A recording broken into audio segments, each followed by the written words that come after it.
A Gentile is a young man who has been a Christian for years.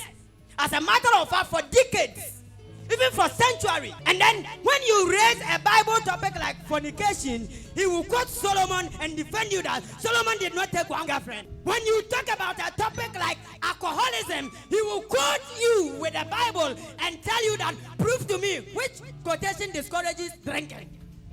You are a Gentile. Same message.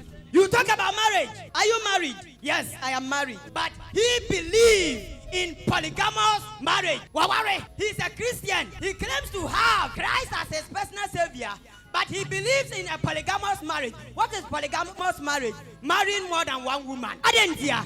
It is a trait from his ancestors. Into the scripture, but you are a Gentile. Hallelujah. Betieme, Rawaswase Mamentia, Sia, Resha Tempa, and men in the Empa Wenunda, I won't find out.